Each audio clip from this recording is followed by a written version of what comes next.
मित्रता, आज शिक्षक दिनानिमित्त मला शिक्षिका होण्याचा लाभ मिळालेला आहे. मी आपल्याला गुरुचे महत्त्व सांगणार आहे.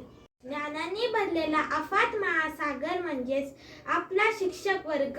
उत्साही, आनंदी, परिश्रमी व्यक्तिमत्व. प्रसंगानुसार विद्यार्थ्यांना समजावून सांगणारे, प्रेरणा देणारे प्रेरक म्हणजे आपले गुरु, शिक्षक शिक्षिका.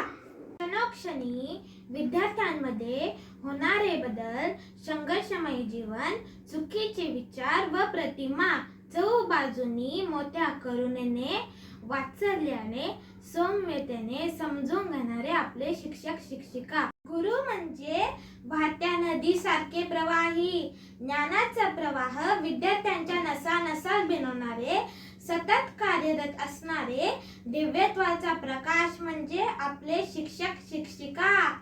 विद्यार्थ्यांना अंधारातून ज्ञानरूपी प्रकाशाकडे नेणारे, नम्रता अंगी झोपासायला सांगणारे आपले गुरुवर्य. आई वडील हे आपले पहिले गुरु, तर शिक्षक हे आपले दुसरे गुरु. आई वडील जन्माला घालतात तर आपले गुरु कौशल्याने, ज्ञानाने मजबूत आकार देतात. आई वडील शब्द बोलायला शिकवतात तर आपले गुरु अक्षराने ज्ञान वाढवतात. आई वडील बोध धरून पाऊल टाकायला शिकवतात तर आपले गुरु ज्ञानरूपी प्रकाशाकडे घेऊन जातात. आई वडील दिशा दाखवतात तर आपले गुरु योग्य दिशेने वाटचाल करायला प्रेरित करतात.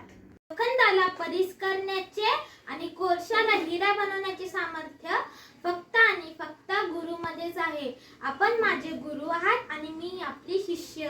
आपण अफाट सागरात, मी त्यातील छोटीशी लाट.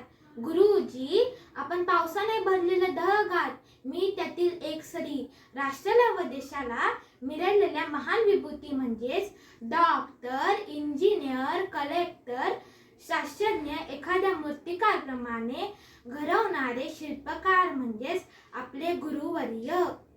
राष्ट्राची व देशाची शान वाढावी, आपला देश प्रगतीपथावर पुढे जावा, सर्वोत्तम सजग हिरे घडवतात. आपल्या विद्यार्थ्यांना सामाजिक, आर्थिक विकासाची योग्य निवड, उज्ज्वल भविष्य मिळावं यासाठी गुरु स्वतःला दिव्याप्रमाणे प्रज्वलित ठेवतात. गुरु व गुरुमाऊली आपल्याला कृतज्ञतापूर्वक वंदन. जन्मोजन्मी ऋणी आपली, जन्मोजन्मी ऋणी आपलीच.